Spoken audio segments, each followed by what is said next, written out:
Es el momento de conversar con Andrea Yepes. Ella es politóloga, precisamente sobre los resultados de los escrutinios oficiales, que ya prácticamente estamos en un 93% escrutados, datos oficiales del CNE, de la página mismo del CNE, y precisamente hay una diferencia a favor de Daniel Noboa solamente de un punto en relación con la candidata Luisa González. Mi querida Andrea, ¿cómo está? ¿Qué tal? Buenos días. ¿Era de esperarse este resultado dependiendo o de acuerdo a las tendencias o preferencias electorales? Bienvenida. Buen día, un saludo muy cordial para toda la audiencia de Oromar. Bueno, en realidad yo creo que ni los propios movimientos se esperaban un cierre tan apretado. Dentro de sus propias mediciones, de hecho, se había mostrado la posibilidad de que cualquiera de las dos opciones pasara, incluso llegar a ganar en primera vuelta. Entonces, creo que definitivamente no es el resultado ideal para ninguna de las dos organizaciones políticas, pero sí muestra una realidad muy interesante e inédita para el Ecuador. Es decir, por primera vez hay otra fuerza política que compite con el correísmo en sus mismos términos, es decir, Daniel Noboa podría estarse consolidando como una nueva fuerza política muy importante en el país, pese a su poco tiempo de vida política como líder o de la existencia de su propio movimiento. Y al mismo tiempo también, Luisa González ha caracterizado una campaña donde se ha alejado un poco de la sombra del fundador del movimiento, por el que se le mal llama correísmo a la Revolución Ciudadana, creando una figura autónoma, una figura propia, que había la duda de qué tan rentable va a ser esta campaña del correísmo sin Correa, pero nos demuestra que claramente ha logrado romper ese techo histórico del correísmo. Es decir, que estamos afrontando ya viendo de cara a una segunda vuelta que va a ser muy compleja en lo estratégico y en lo político, porque tenemos que consolidar el hartazgo del ciudadano con la necesidad de profundizar la propuesta, que es lo que va a marcar la diferencia en esta segunda vuelta. Ya, dos o tres preguntas alrededor de lo que usted acaba de mencionar, Andrea. Hay un techo electoral que definitivamente ha sorprendido, porque ha rebasado los techos electorales de lo que significa una primera vuelta, ¿o no? ¿O era un poco la tendencia, la preferencia que nos sorprende en estos momentos por los resultados hasta ahora obtenidos, y que prácticamente poco o nada cambiarían, porque solamente faltaría casi un 7% para escrutar? Bueno, hay dos mitos que se rompen en esta circunstancia. El primer mito es, por supuesto, que no hay nadie que no pueda ganarle al correísmo. Aunque sea por un punto y con una escasa vida política, Daniel Noboa le gana al correísmo en esta primera vuelta, y habrá que ver si logra mantener esta ganancia en la segunda vuelta. Y el segundo gran mito es que nadie puede hacer que el correísmo nunca va a llegar a más del 30%, eso es mentira, estamos viendo que ha superado su techo, y también que no existe la posibilidad de hacer campaña en el correísmo sin acudir todo el tiempo al lugar común de Rafael Correa. Pues no, Luisa González tiene ahora una figura autónoma que ha sido completamente rentable para ella en esta primera vuelta. Ahora, la pregunta es cómo estas dos opciones electorales van a poder manejar la tensión y la presión de una segunda vuelta muy compleja, muy pareja. Partir de un empate técnico no es una cosa sencilla. Además, porque también se destruyen otros mitos y lugares comunes como el clivaje correísmo-anticorreísmo. Es decir, Daniel Noboa ha hecho una campaña girando en torno fundamentalmente a la vieja política, pero no al correísmo como correísmo, es más, incluso sin mencionarlo.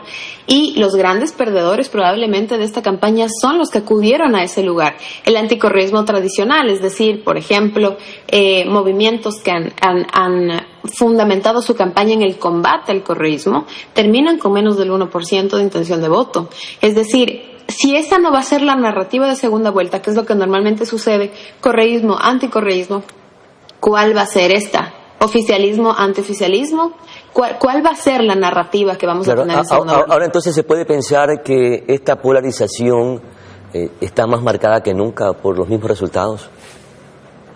Definitivamente sí, pero no sé si es un correísmo anticorreísmo. Yo creo que es la opción 1 versus la opción 2. Lo vamos a ver en la asamblea. La configuración de la asamblea también termina pareja. A este punto no sabemos aún cuántos asambleístas van a ser, pero aparentemente va a estar entre una bancada de 70 y una bancada de 70. Entonces vamos a tener también ahí una pelea muy fuerte entre estas dos fuerzas políticas. Una fuerza política histórica en el país y una fuerza política emergente en el país. Entonces, claro, lógicamente la segunda vuelta o la definición de la segunda vuelta yo creo que también va a estar punto a punto, se van a pelear punto a punto y va a depender muchísimo de la inteligencia estratégica de cada uno de los dos equipos, de su capacidad de comunicar, pero no solamente eso, porque recordemos que a segunda vuelta pasa una fuerza política con una gran estructura territorial que es Revolución Ciudadana. Entonces, ¿cómo va a empatar el candidato presidente esta necesidad y este desafío de poder seguir respondiendo bien en lo digital, pero fortalecer su equipo en lo territorial? Y a su vez, claro, no está por demás decir que el gobierno va a tener que afrontar al mismo tiempo que afronta todos los embates de la segunda vuelta, con la inexperiencia de no haber estado en una segunda vuelta así de pesada y con tanta posibilidad de tener oposición en todas partes, va a tener que afrontar el desgaste propio de la gestión.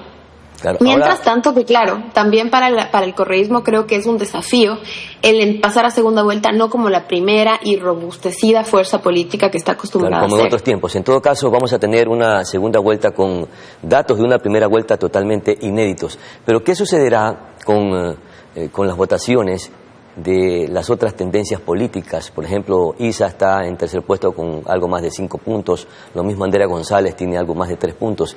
¿Quiénes capitalizarán esos votos en esta segunda vuelta, tomando en consideración que son ideologías políticas de izquierda y de derecha?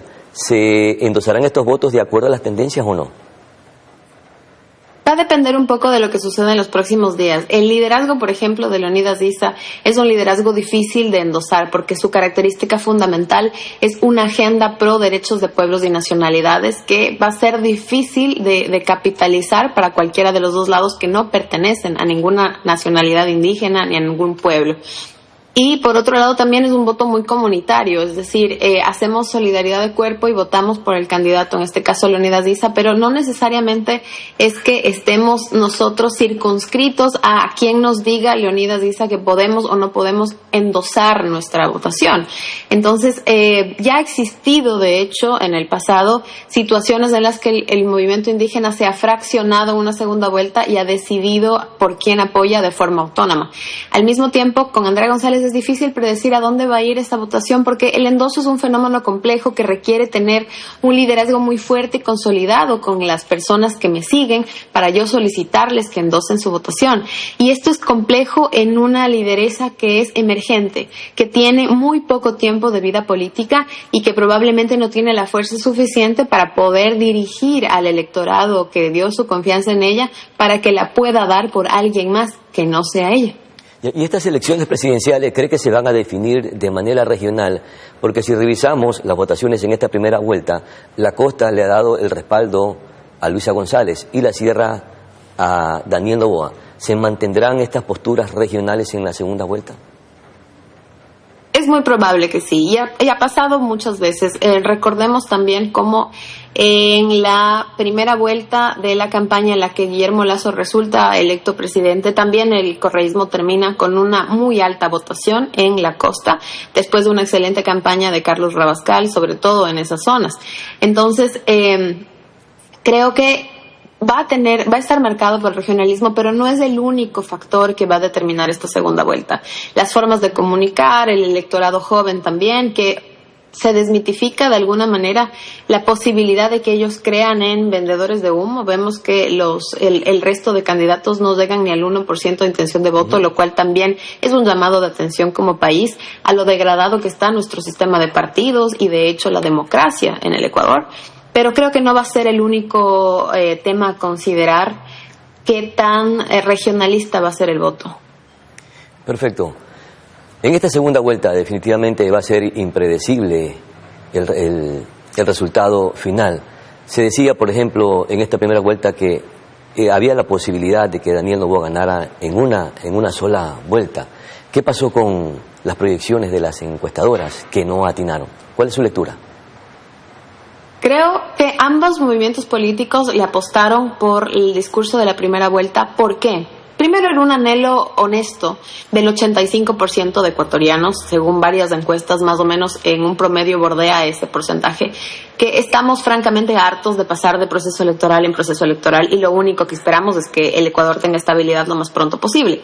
Y probablemente alineados con ese interés del 85% de la población es que los candidatos decidieron apropiarse del discurso de ganar en una sola vuelta, que de hecho sí.